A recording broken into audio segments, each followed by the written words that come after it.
Primeiro fator, e talvez o grande diferencial desse ciclo, seja crédito, fator crédito. Segundo fator, que é muito importante, além do crédito, quando a gente olha para o lado da demanda, tem muito espaço para as incorporadoras crescerem por vários e vários anos. O déficit habitacional no Brasil é estimado ali em cerca de 8 milhões de moradias. Então, quando a gente olha para o que precisava de ter de casa, de moradia para as famílias brasileiras, tem cerca de um déficit de 8 milhões de moradias. Outro fator importante que vai influenciar também na demanda, a taxa de desemprego.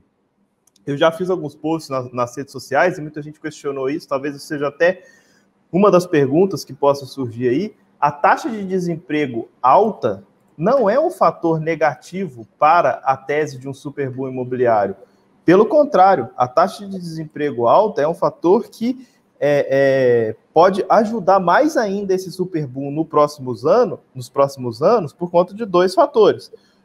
O primeiro deles é que a gente está com desemprego alto por conta da pandemia, né? Um desemprego muito alto, né? Já estava alto antes, mas está com desemprego muito alto por conta da pandemia.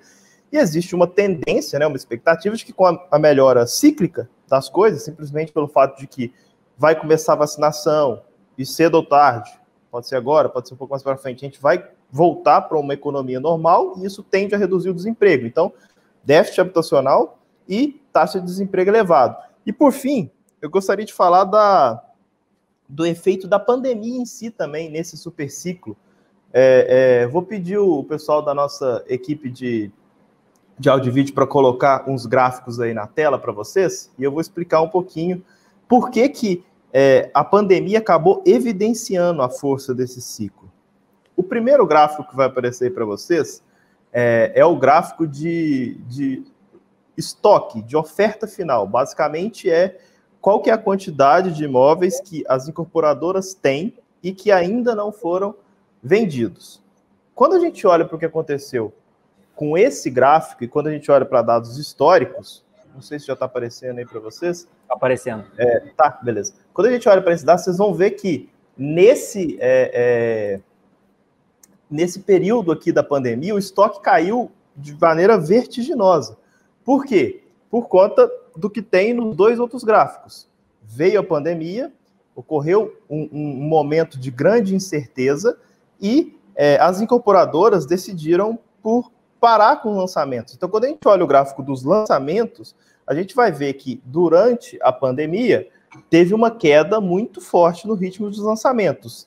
Entretanto, quando a gente olha o terceiro gráfico, que é o gráfico de vendas, que o pessoal vai botar aí para vocês agora, já está na tela, quando a gente olha esse gráfico, a gente vê que teve sim uma queda, mas nem de perto a queda foi tão significativa quanto a queda nos lançamentos.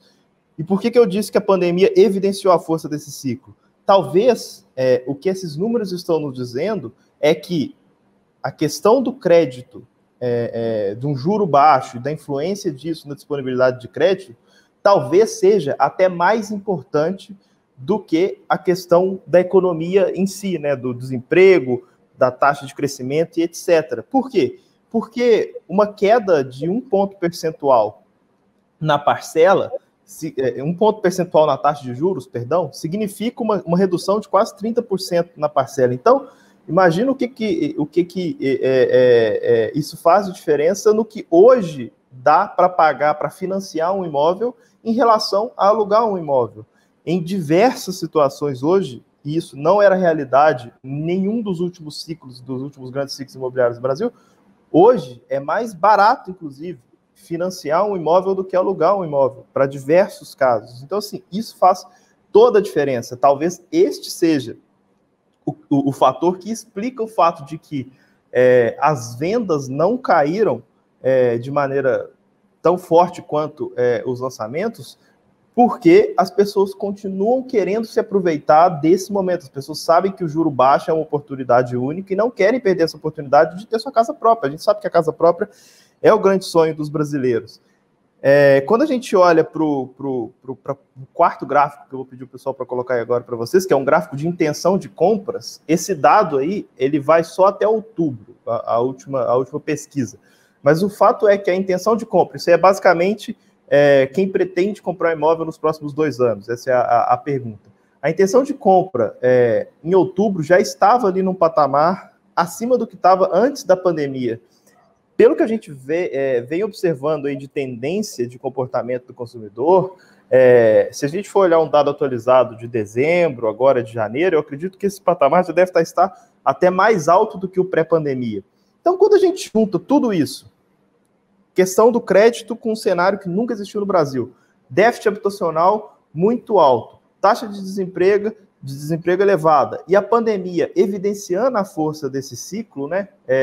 O próprio estoque, que é o primeiro gráfico aí, hoje está num patamar de 9 meses. Se a gente continuar vendendo no ritmo que estão as vendas hoje, em 9 meses acaba todo o estoque.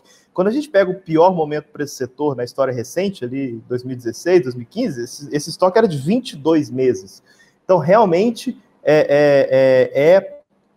um conjunto de elementos inédito no Brasil. E por fim, só para completar, acho que tem questão também do lado das incorporadoras, né, que estão capitalizadas. A gente viu aí uma onda de IPOs na Bolsa, ou seja, tem dinheiro e tem muita vontade, estão vendo esse cenário, estão empolgadas, estão investindo para poder realizar, de fato, um grande número de lançamentos. Quando a gente pega o guidance, que é a projeção das companhias do setor de lançamentos para 2021, meio que um consenso, todo mundo no mínimo dobrando. Tem companhia que está triplicando, tem companhia que vai quadruplicar, tem companhia com plano por médio prazo de crescer 4, 5 vezes o ritmo de lançamento anual.